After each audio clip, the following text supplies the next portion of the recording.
तो देखिए बच्चों, ये है draw the graph for x minus y plus 1 equal 0 and 3x plus 2y minus 12 equal to 0। तो आप देख रहे हैं दो इक्वेशन है आपकी। ये कैसी इक्वेशन देख रही है? Linear equation into variable. दूसरी इक्वेशन भी आप देखें, लीनियर इक्वेशन इनटू वेरिएबल है। कैसे पहचान रहे हैं? एक्स वाई दो वेरिएबल हैं और उस पर डिग्री कुछ नहीं है, यानी 1 है।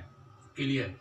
तो अब हम इसको सॉल्व करेंगे graph method. Graph method solve करने का मतलब है कि पहले आप इसको इजी कर दें, सरल बना दें।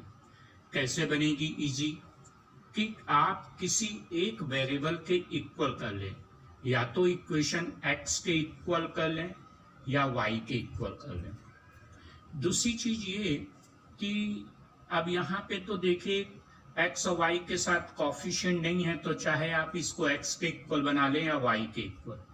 लेकिन मान लीजिए किसी में कॉफिशिएंट हो, एक में कॉफिशिएंट हो और एक में कॉफिशिएंट ना हो।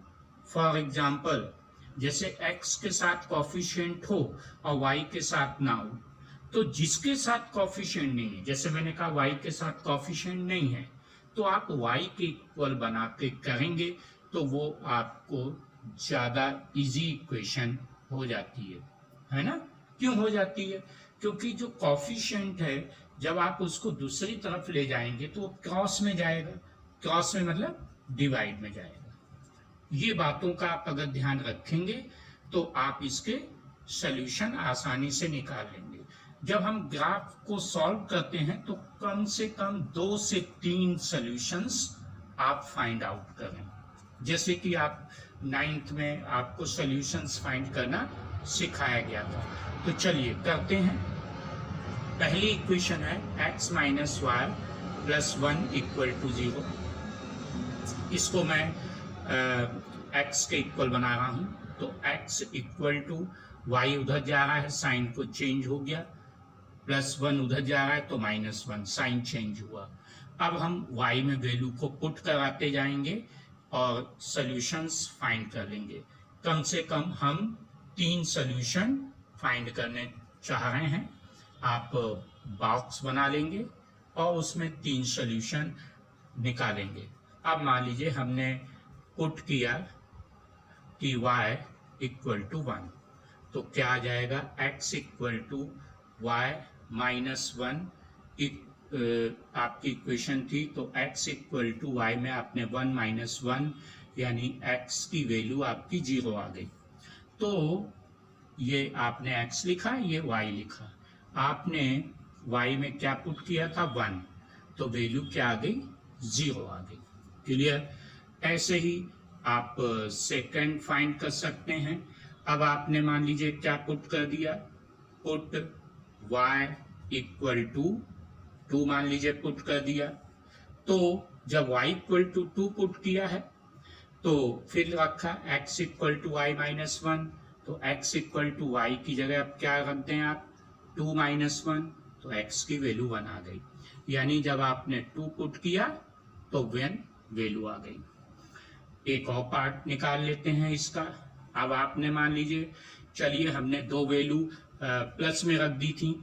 अब एक चलिए y इक्वल टू माइनस 1 ले लेते हैं, तो x equal to y minus 1, तो x इक्वल टू y की जगह माइनस 1 पुट कर दिया, माइनस 1, तो x की वैल्यू आ गई आपकी माइनस 1 माइनस 1 माइनस 2। तो जब y में आपने माइनस 1 रखा तो इसकी वैल्यू क्या आ गई? 2। तो आपने इस इक्वेशन से आपने ये वैल्यूज को फाइंड कर दिया। ऐसे ही अब दूसरी इक्वेशन लेके आप फाइंड करें। दूसरी इक्वेशन क्या है? 3x plus 2y minus 12 equal to 0। तो चाहे आप इसको x के या y के इक्वल बनाएं, क्योंकि दोनों में ही कॉफिशिएंट है।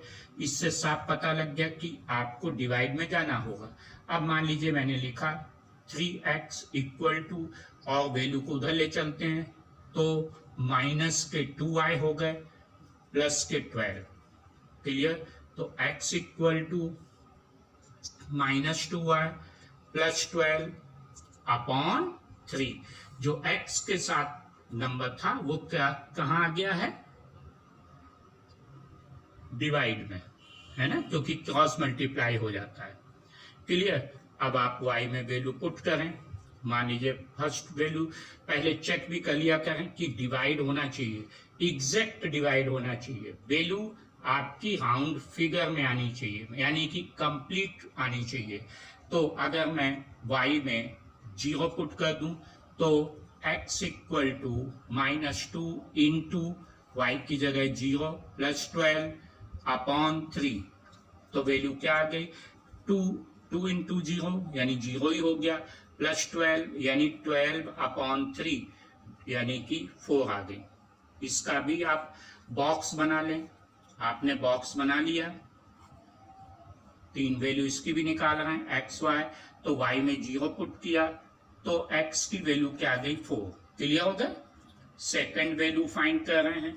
मान लीजिए हमने y में अब क्या रख दिया, 1 रख दें, तो देखिए यहाँ पे 1 रखने पे ये -2 ही रहेगा, और -2 प्लस 12 क्या आएगा, 10 आएगा।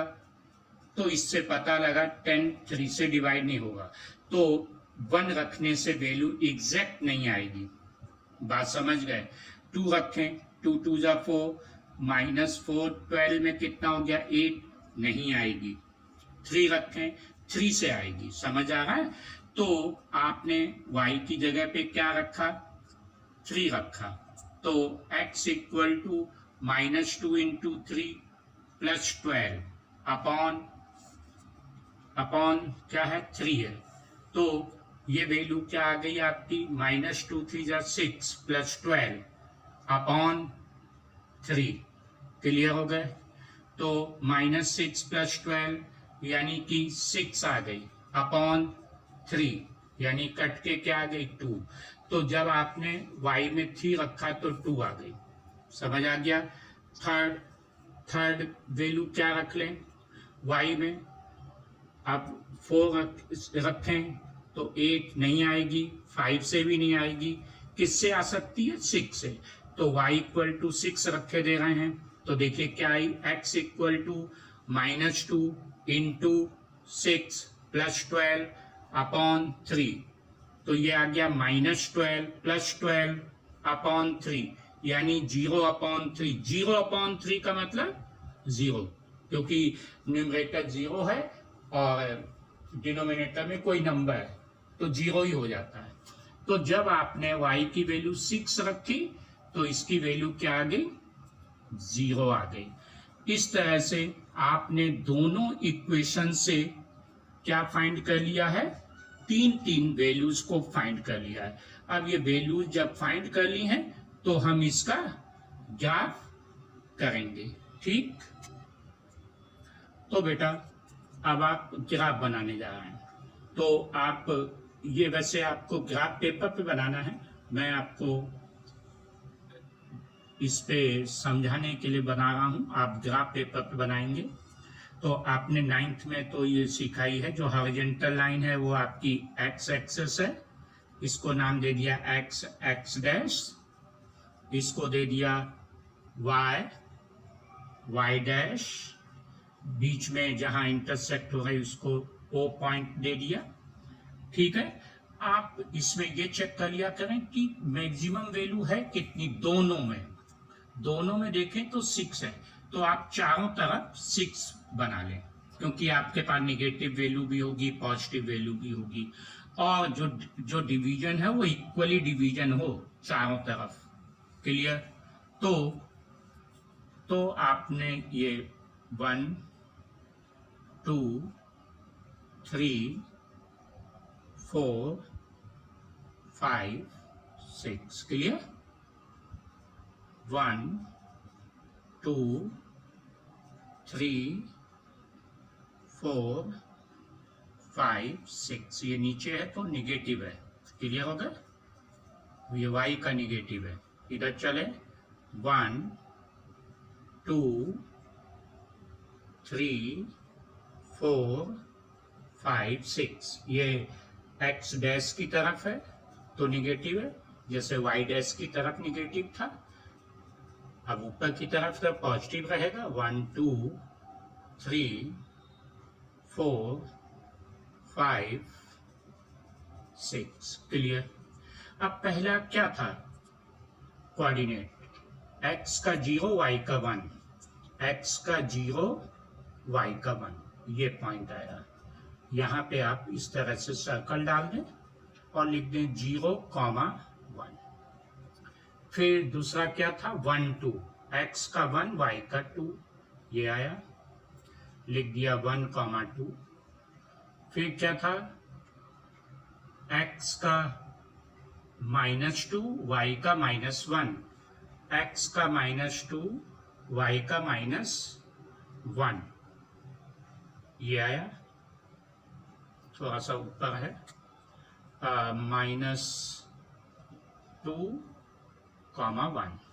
तो आप देखेंगे एक ये स्ट्रेट लाइन बनती हुई जा रही है। क्लियर। दूसरा देखें, x का 4 y का 0, x का 4 y का 0, आपने लिख दिया 4,0। फिर था 2 3, x का 2 y का 3, ये 2 है और ये 3 है, ये लिख दिया 2,3। फिर है x का 0 y का 6, ये है 0 6। तो ये लाइन जा रही है आपकी, ये देखिए दोनों ने इंटरसेक्ट की हैं। लंबी लाइन डालेंगे, इस इक्वेशन का नाम क्या था, x - y + 1 = 0। इस इक्वेशन का नाम क्या था, 3x + 2y - 12 = 0। जिस पॉइंट पे काट रही हैं उससे हमें इसका सॉल्यूशन पता लग जाता है कि x की वैल्यू क्या है और y की वैल्यू क्या है। और दोनों लाइन क्या हुई, इंटरसेक्ट हुई।